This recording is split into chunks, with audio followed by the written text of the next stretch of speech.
the 401k works really well when people are retired. I have never had anyone come into my office where their own savings, like outside of work, is bigger than the 401k.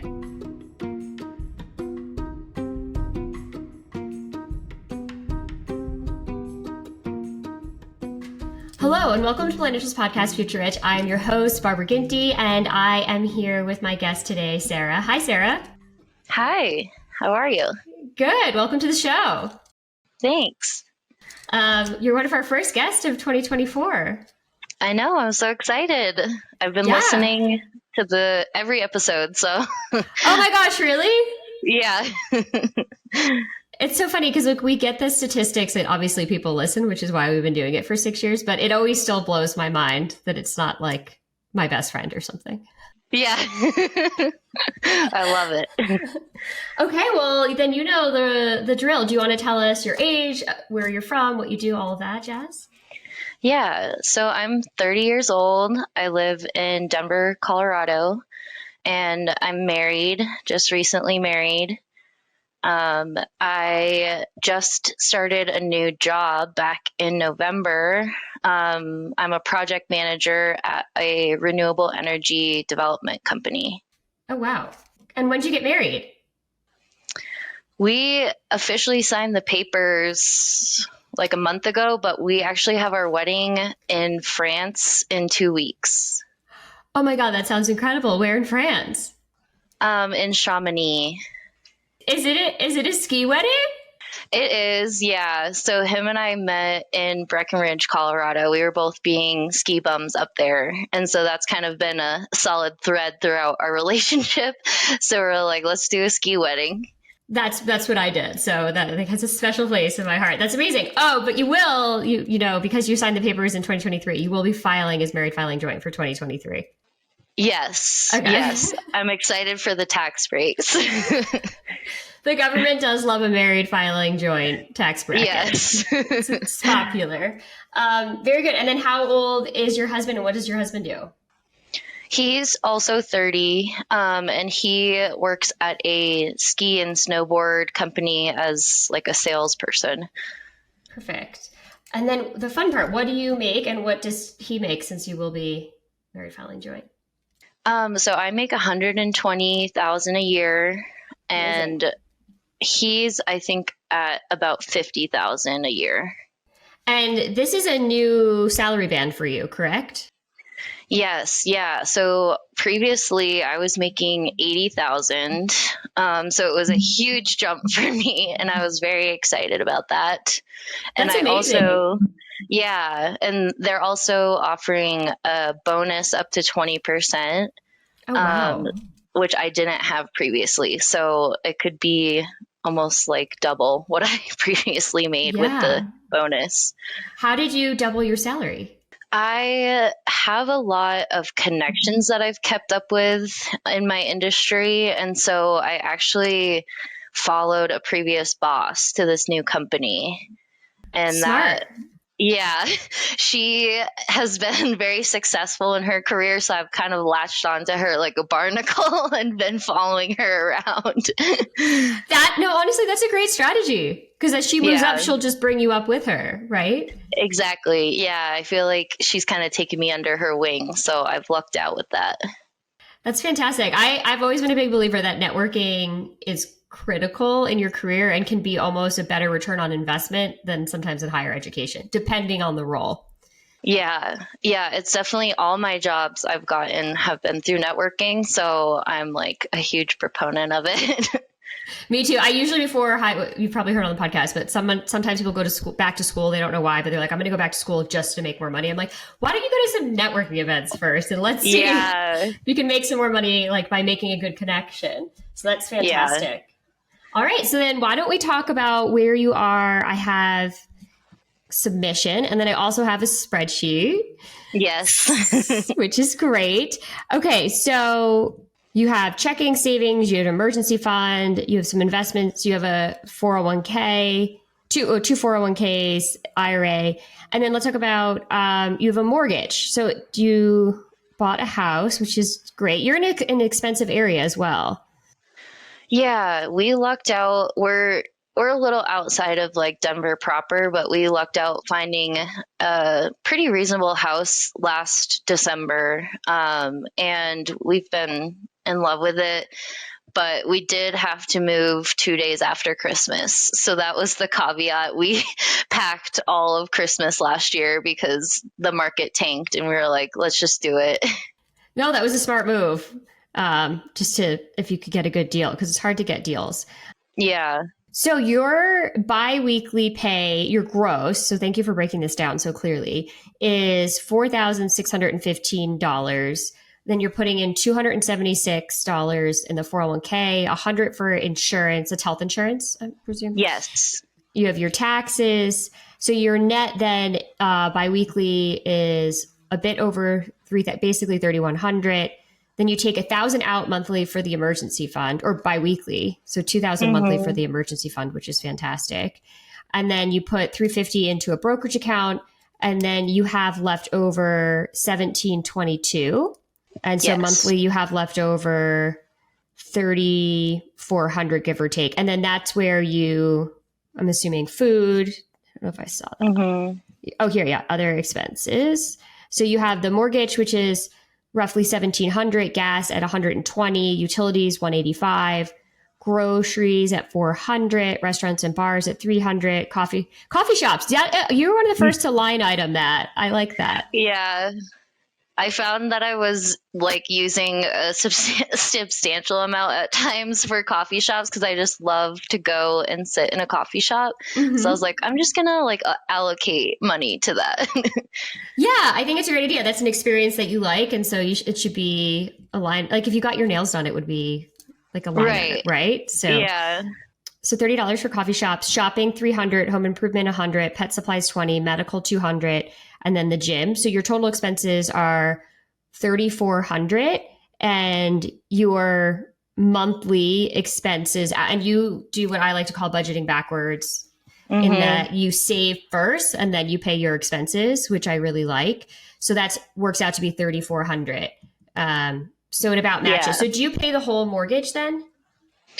I pay a higher percentage of the mortgage. Due to our disparity in income. So we kind of did it based off percentage. Perfect. Okay, great. So those are your portions of the household bills. Yeah, he'll pay, it's typically like $2,500 a month. So he'll pay the other like 1,000. Perfect. Okay, good. So then your budget and your income, your expenses, your income match. So you don't have a ton of wiggle room? Is that what it feels like? Or well, I do have, the past couple months it's been hard for me. Like the increase in income, I feel like I've gotten in my head about it a little bit and been shopping a little bit more. And it was hard because it was like the holidays. And so I was spending a little extra on Christmas presents and things like that. So I'm like trying to cut down definitely on some of the items, like particularly the shopping budget.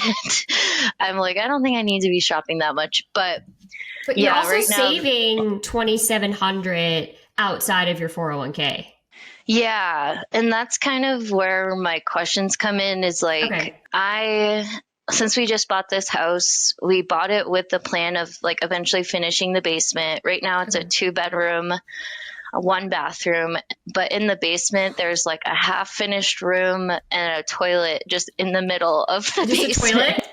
Yeah, in an open concrete room. So, but that was kind of a draw for us. We were like, oh, we could throw a wall up around that and the plumbing's already there. So eventually we're like planning to have kids probably in the next 5 years or so. And so we're like, I also work from home and my office is currently in the 2nd bedroom. So if a kid comes in, there's going to be shifting around. And right now the basement's a little depressing for me to think about sitting down there for 8 hours a day.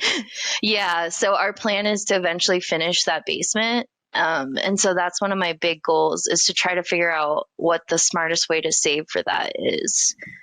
So I'm going to go back and ask a question that might seem not aligned. The bonus of up to 20% of your salary and that's based on, I'm assuming, performance or the company's performance. Okay. Yeah. And from what I've heard, typically they don't go below 18%. So they've gone up to 20 and no lower the past like 5 years than 18%. That's a 2% difference. Yeah. So it's basically 20%. Okay. So here's my thought. That is basically extra money you're not living on. Yeah. And let me just see where your 401k is. I felt like you're putting into your 401k yearly 7,200. Your match is almost 11,000. So 18,000 a year is going in the 401k and your emergency fund. What's the target? Where are you trying to get to with the emergency fund? Because it's good to have a fully funded one with a house, as you've heard me say on the show. Yeah. So my goal originally was to hit 15K, but because my spouse, he's not saving a lot right now. So I kind of was thinking of upping it to 20 just so that it could cover both of us in case something happens. So that's kind of my new goal, is to hit 20 on that. Okay. I think that's great. Because that's about, let's see, I'd like you to get to about 6 months. You're not living on all of your income, but yeah, your monthly income, 6 times 6, I would say you could get to 30, and that would be good. That'd be 5 months of really your monthly take home, even though you're really not living on it because you're saving so much. Yeah. And then here's what I would do with the bonus. I would take that money because that's 24,000 gross. You're not going to net that whole amount, but that's a lot of money, like substantial amount of money. You could take that and start saving that as the renovation money. Okay. Yeah, that's what I was thinking.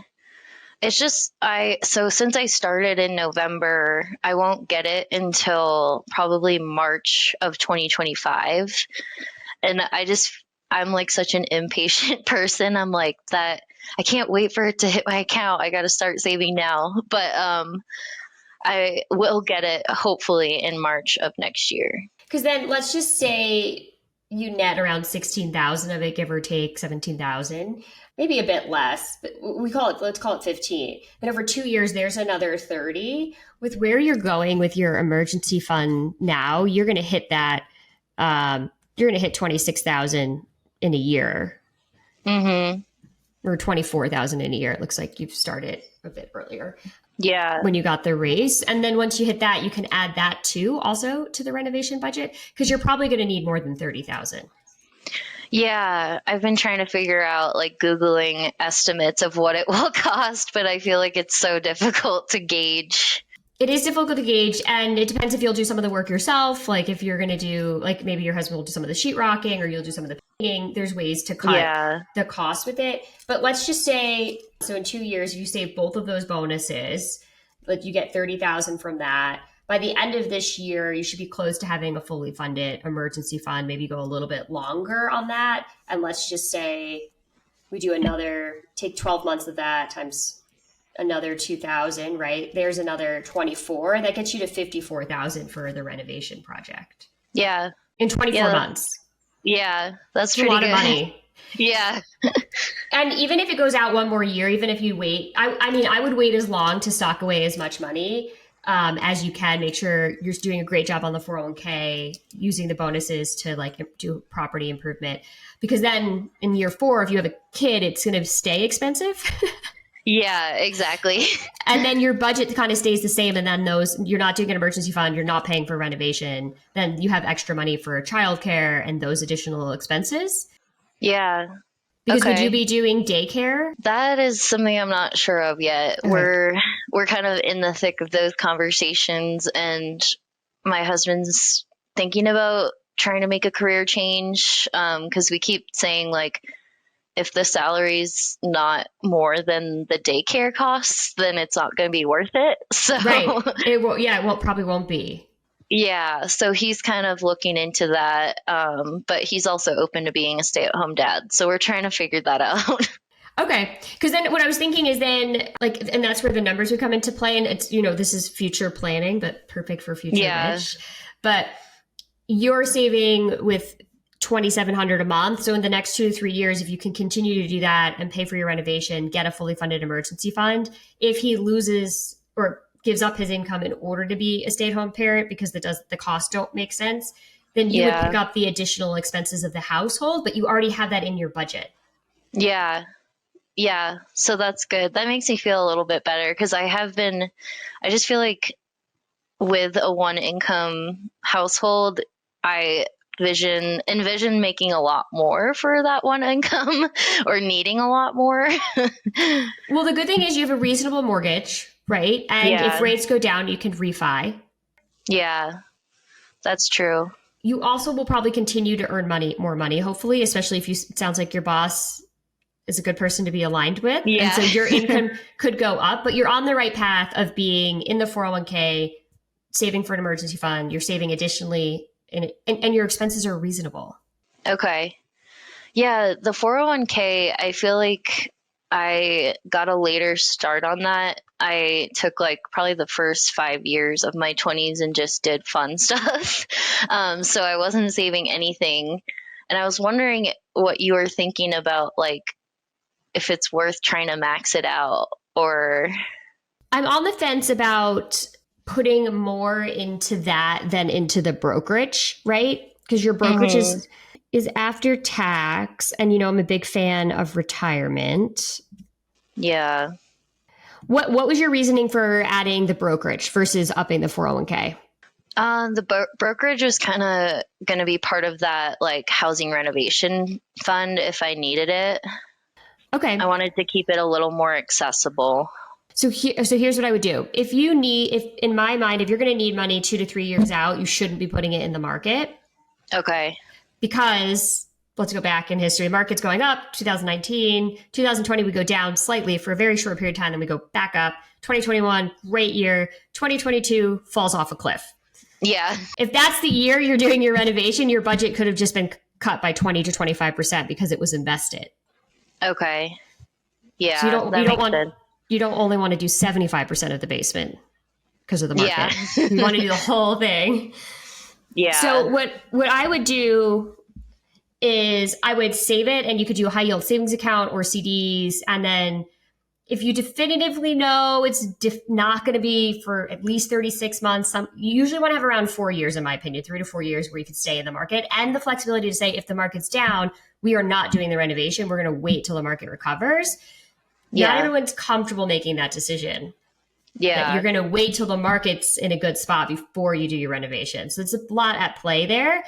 I think if you want to do the property improvement and we're going to see how we do in 24 months time, a little under 36, I would probably just keep it in a high yield savings, and I wouldn't be putting it in the brokerage. What I would be doing instead is taking the money from the brokerage and putting that back into the 401k. Okay. And just do the bonus. And then when you're done with the emergency fund, that money, that will get you to the 54,000 in 2.5 years.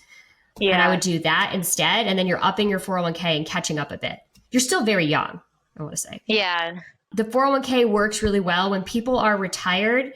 I have never had anyone come into my office where their own savings, like outside of work, is bigger than the 401k. Yeah. Yeah. The 401k usually is the biggest because it's payroll driven. They've already reviewed the investments and decided they are sound investments. And if somebody in that portfolio, like in your selection, isn't doing well, the company that's running your 401k fires them. You're not in charge of monitoring the investments and making sure they're good. They give you a menu that's been pre-selected for you and reviewed for you. So while yes, you don't want to be in cash, or most likely you don't want to be in like a very conservative portfolio given your age, they've taken a lot of the guesswork out of doing it yourself. I would like to thank our podcast partner, AG1, the daily foundational nutrition supplement that supports whole body health. I gave AG1 a try because I wanted a single solution to support my immune system as a busy entrepreneur. I drink AG1 first thing in the morning before I even have my coffee, and it makes me feel ready to take on my hectic day. This has been the best investment into my daily routine and my health with just one scoop in the morning. If you're looking for a simpler, effective investment for your health, try AG1 and get 5 free AG1 travel packs and a free 1-year supply of vitamin D with your first purchase. Go to drinkag1.com/futurerich. That's drinkag1.com/futurerich. Check it out. Yeah. Okay. Yeah, I like that idea. I feel like I wanted to play in the market a little bit because I've been like listening to your podcast and other finance podcasts. And it's like, okay, once you get your emergency fund fully funded, like you can start playing around a little bit. And I've been learning, but it makes more sense if I'm not going to use the money for 5 years or something. Yes, and I would say you want to max what you want to have a fully funded emergency fund. You want to be maxing out your work retirement, and then if you have excess money, then you can play it in the market. Okay. We want to check all those other boxes. And I think it's a great idea if you bought a house that you're very comfortable with, but you need a little more space. And I work from home for part of the year too. Mm-hmm. We have a basement. I'm currently working in the living room. It's nice to be upstairs. So yeah. In the sunlight. In the sunlight when you're working remote. And so I think, especially if you have a child, you'll need that bedroom back. And so I think just think about that. That's another investment, right? Yeah. And so your priority at this time would be less about stock picking, right? And more about your personal goals, which would be property improvement, retirement. And then not to say that you don't get back to that when we get some of these things checked off your list, but I think at this time it'd be better to prioritize retirement, prioritize emergency fund. And I think in your scenario, prioritize improving the basement so that you have the room to have a family and still have a nice work from home life. Yeah. You don't want to be like, I'm going to the basement and I'm in the dark all day. Yeah, it's pretty dingy down there right now. When I was in college, we got assigned dorms, like our sophomore year. Yeah. And I remember there's this one character. He's actually now a financial advisor, I think. He got assigned to a basement level and he went to the house and he was like, I'm like a flower. If I don't have sunlight, I die. They were like, no, you're a human. You're not going to die. You're going to live in the basement. But he was so upset. He was like, I can't live in the basement. Yeah, it's so depressing. But yeah, okay. I like this plan. I was going to ask, so for the emergency fund, do you think it's okay to go through the whole, use the whole emergency fund for the renovation? No. Too. Yeah, I want you to keep. Oh, start a second one. Second one. Yeah, so I want you to earmark it. And in some of the high yield savings accounts, you can name it. So I want you to have one that's purely emergency fund, which is if you get, because you have almost, so the listeners know, total save between checking, savings, your high yield emergency fund, which is already at 12,000. You have 60,000 saved. So no, I want you to have a dedicated, in my perfect world, it would be 30,000. Mm-hmm. In just an emergency fund that we're not touching in a high yield savings account. Then from there, I want you to continue that $2,000 a month towards the renovation plus your bonuses. Okay. Gotcha. So keep it separate. And then this is an emergency, right? They go to install a sink next to that toilet and find out there's a huge problem and your budget just went over. Well, then you can pull a little from your emergency fund, an extra 5,000, because they find a problem in your house when they open up a wall or something. You're not going to be cover it up. Let's pretend we didn't see it, Yeah. So then you have a buffer in case there's a problem or another problem, right? You never know with a house what could happen. Okay. Yeah, I can definitely do that. That sounds good. If you think about it, in 36 months times 2,000, that's going to be $72,000. And you really only need another 18,000 so that you get the emergency fund to where I want you. So 36 months is probably the right target for you. So we had 18, we get that emergency fund up to the 30 number. The balance of that is 54,000. And let's just say you maybe you'll have two more bonuses, right? 2024. No, not 20. You get 25 and 26, right? Yeah. And then you can start the renovation. And then you'd have another one coming. And let's just say that's 30. So that actually gets you to 84,000. Okay. That feels good. Yeah, that feels like a good number. And then you have 84,000 for the reno. You have 30,000 in the emergency fund. And then we've taken the money that you're putting in the brokerage account. We push it back through and put it into the 401k. So we up your 401k by another $700 a month. Okay. So I'll have to up my contributions. Yep. Okay. Yeah, I've been super happy. This company, they do a match up to 5%, and then they automatically give another 4%. Profit sharing. Yeah, when I showed my past job my offer letter, because they were like, please stay, don't leave. They were like, there's absolutely no way we can match this. Yeah, no, you're in a good spot. I think what you just need is you just got the raises and this bonus opportunity and the really fantastic 401k. You just need a little time. Yeah. Yeah. And you just bought a house, you're getting married. Yeah. I mean, I'm not a patient person either, but like you're in a great spot and you'll be able to build out a really beautiful basement, I think, and a nice workspace for yourself. But I wouldn't rush it. I would, if in 36 months, because once the renovation's done, you're ready for a family. It's not, and it's not like you snap your fingers and then the kid appears, you know? Yeah. So I would give yourself 36 months. You'll have a fully funded emergency fund. You're going to be then at that point, we're adding another $700 a month to the 401k. So where does that put us for an annual amount? So your 401k, you're adding another 8,400. You're currently putting in 7,200, right? Which is 15,000. And then you're getting 11,000 from your company. So then you're putting in $26,600 a year in the 401k times 3 years right there alone with no market growth. If that just sat in cash, you'd be at 80,000. Okay. Yeah. You just need these 36 months and stay at this job and get those bonuses. You just need a little time. And then you're going to have probably around 80,000, give or take, for the renovation. You're going to have another 80,000 in the 401k, and you're going to have a fully funded emergency fund. Yeah. That's awesome. Yeah, you're in a great spot. This job has changed everything for me. It's so important to get a good job with a comfortable salary. And also the big key here, which you're realizing, is your health insurance is pretty low. Yeah. And you have a fantastic 401k with a really generous match and profit sharing. Yeah. Getting an extra $11,000 a year is a lot. Yeah. Getting more than you even put in yourself. Yes. Yeah, it's crazy. So if I go over, because the yearly contribution limit for 401k you're still below it. So okay, this is a great question. A 401k is considered a defined contribution plan if you look at our IRC code, and the actual dollars allowed in it for 2024, 66,000, I believe. Okay. Your employee, so like if you capitalize the way you like write it out, if I was teaching you a class, would be employee, employer, and then total. Yeah. So there's a limit on the employee part, the pre-tax and Roth contribution amount.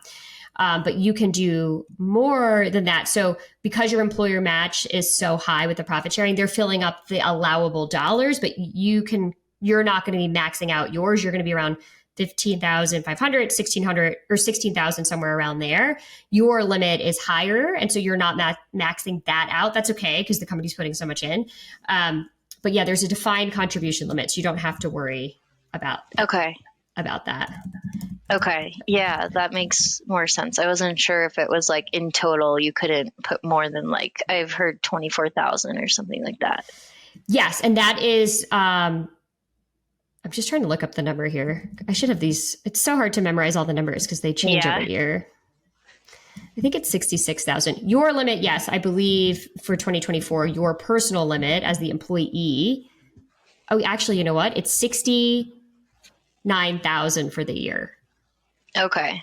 So you're so nothing to worry about. So the way a 401k works is you can do total dollars is 69,000. That's the most that can be in the bucket in a calendar year, 69,000 for 2024.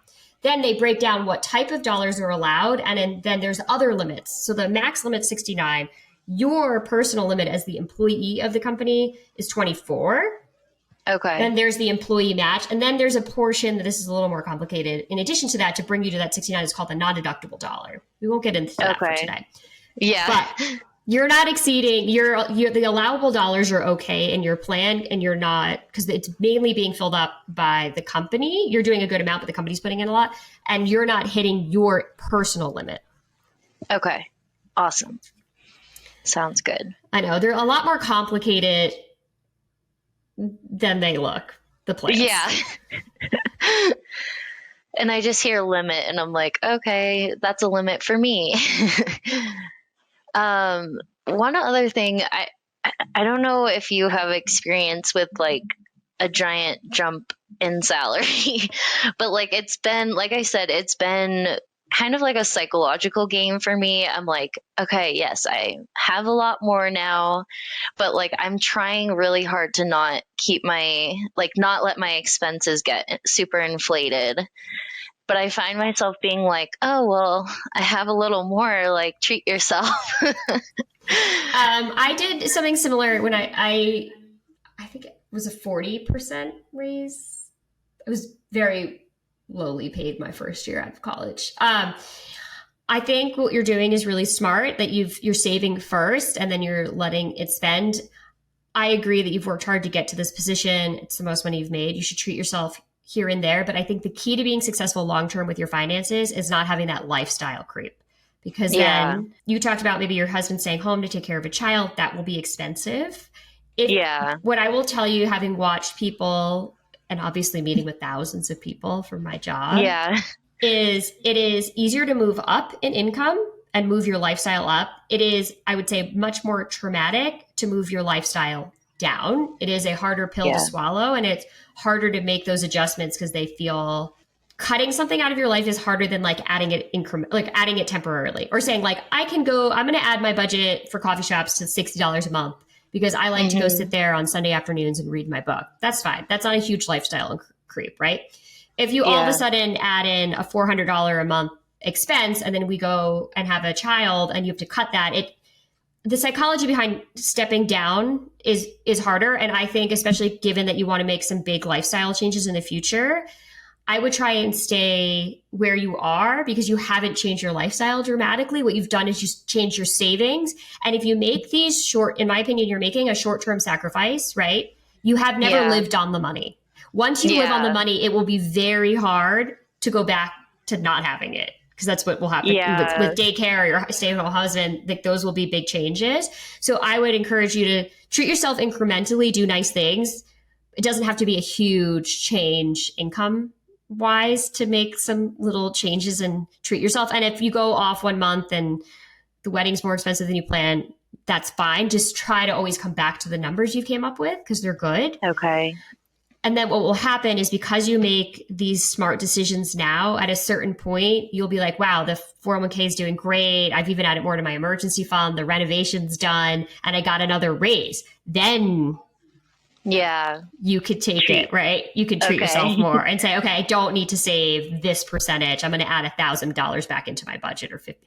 Then you can, do you see what I'm saying? And it gets Yeah. easier because you've done all of the hard work and you built the foundation. You got the retirement going. You have the renovation ready. Like, it'll get easier if you just, I don't want to say sacrifice, but if you stay within your means in the shorter term, as your income, I don't doubt that your income will increase.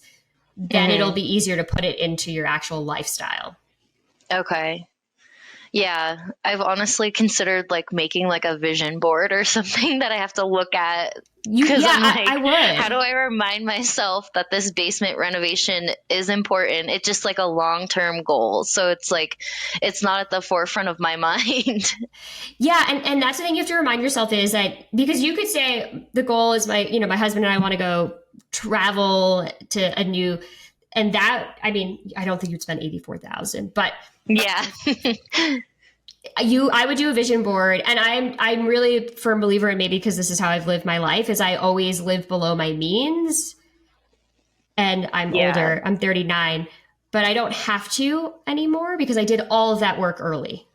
Okay. Because once you get, in 3 years' time, if you have over 100,000 in your 401k, I mean, that thing is just going to crank out. I mean, it just grows and grows and grows. And I also think having 100,000 in the 401k is, like, I like to call it a magic number, because then if your account makes 15%, it's adding 15,000. And then you're putting in, with you and your company, what did I say the number was? It was 10, 17, and 7. Then you're putting in 26. It's made 15.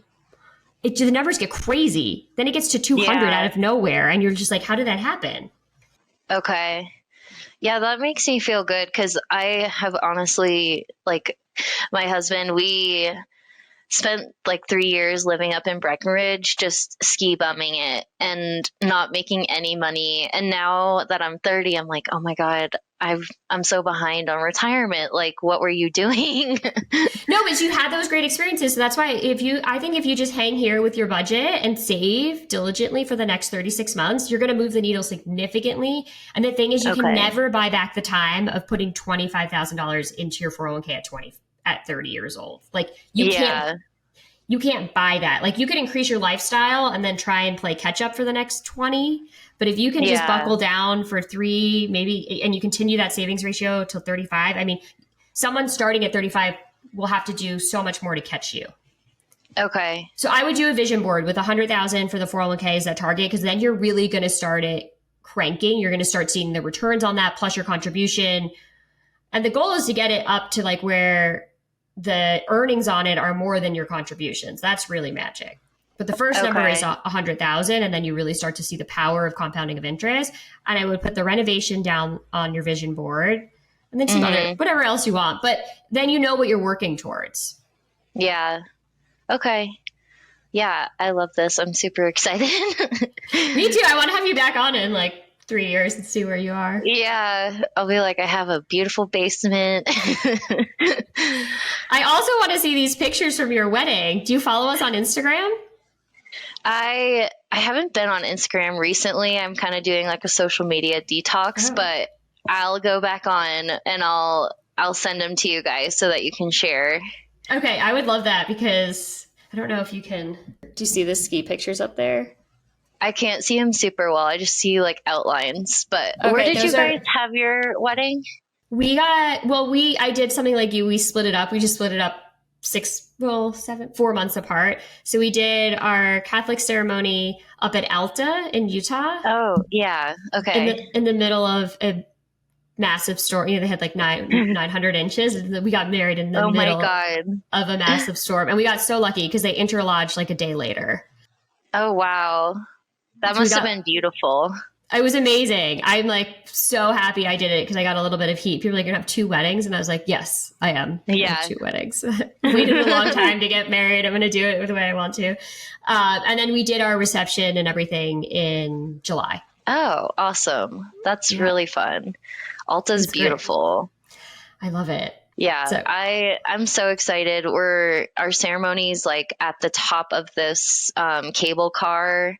We rented out a restaurant that overlooks Mont Blanc, and I'm just like fingers crossed that the weather's good and we can see the mountains and it's not like just whiteout conditions. But I'm gonna send you my wedding pictures because we were expecting a bluebird day. Like I had everyone buy, like my family buy onesies. I was like, there'll be fun like spring skiing day, complete whiteout, but the pictures came out epic. I told the photographer, I was like, we don't have to go. It's like the wind's blowing. It's dumping snow, dumping. Like they closed the road that day for like avalanche mitigation. It was that bad. Oh my God. And the pictures are insanely good. I would have never guessed. So I can send them to you. So either if it's sunny or not sunny, I'm sure it'll be incredible. It'll be beautiful. Yeah. Yeah. I'm super excited. And then we're doing a week in Spain after. So it's going to be 2 weeks in Europe. I haven't been to Europe since like 2017. So I'm so psyched. Oh my God. Spain's incredible. You're going to have an amazing time. Yeah. I can't wait. It's a lot to pack for. Yes, it is a lot to pack for. I'm sure you can do it. Yeah. I'll figure it out. So I think you're in a good spot. I think the key is really just I'm not a patient person either. I think you just need to give yourself a little time to just accrue the money in the 401k, the emergency fund, and then save the bonuses. And after the emergency funds fund it, then that goes towards renovations. Make sure you're earning money on it because you're going to have a substantial amount of money in both the emergency fund and the renovation. So just make sure you could do CDs, high yield savings, just make sure you're earning something on it. I wouldn't risk it in the market because I would hate to have you only do part of the renovation because the market isn't favorable when you decide to, because they want you to pay then. You can't tell the contractor like, be back in 6 months. Yeah, that makes sense. So, okay. Yeah, I can do that. And then do you recommend like kind of setting it and forgetting it? Like, do you just not automate it? Yeah, I would automate it, have it go right in. Okay, because I'm kind of like crazy about my budget right now. I check like every day, but then I feel like it makes me think like, oh, I have a little extra wiggle room. Why don't I buy something else? Like, and you can wiggle a little, and then I would just try and stay around those numbers. If you go over a little in the month, it's not a big deal. Yeah. Just Okay. put it on your vision board that your goal is I'm assuming a bedroom, bathroom downstairs in the office. Yeah, exactly. Okay, cool. I just have to wait 3 years. 36 months. 36 months. Okay. And you can do something to treat yourself. You'll see how you're doing. You can always be like, all right, we'll take a vacation. I'm going to treat myself a little. We don't need exactly 84,000 for the reno. We'll be happy at 70, right? Yeah. Yeah, that's true. So you could pull from there for like a vacation or something like that. But you can always take a little out if you feel like you're getting too much or you don't need as much. I would start getting the quotes and see, and then figure out how much work you want to do yourselves versus like hiring out. Cause like you could paint and save yourself $3,000 probably. Yeah. Stuff like that. Say, I'd rather paint it myself and we'll take a vacation than hire. Or maybe you say, I don't want a vacation. I don't want to paint. Yeah. Okay. Yeah, that's going to be a whole new thing for me. I feel like that's so adult to try to find like a contractor and all that. Get multiple quotes. Do not go with one. Get multiple quotes, get references from people. Like if someone likes somebody they use, felt like they were honest, because you'll get like, if you get 3 quotes that are like all over the map, I would get more quotes. Yeah. Home projects are, the best bet is to find someone who had a home project done who was happy with the price and the result. Okay. Because you can get scammed. So be very careful. I've had people get scammed where they give them money and then they never show back up. Oh my God. Mm-hmm. You have to be very wary. Horrible. It's horrible. Yeah. So be very wary. I would definitely make sure that you use somebody who's been used by someone you know, that it went well. And then it would also just get multiple quotes. Okay. Yeah, it's very daunting. Yes. But you have time. You have time. You have some time. A couple years. Okay, amazing. Well, thank you so much for coming on. I'm excited for you. Thanks for having me. I'm feeling really good after this. I knew I had like a decent plan, but I feel better about our new plan. Yes, I think you've done a great job. Now it's just doing the vision board and being a little patient. Yeah, just watching it grow. Exactly. Awesome. All right, wonderful. Well, for all of our lovely listeners, you can follow us on Instagram and now TikTok for our most up-to-date information.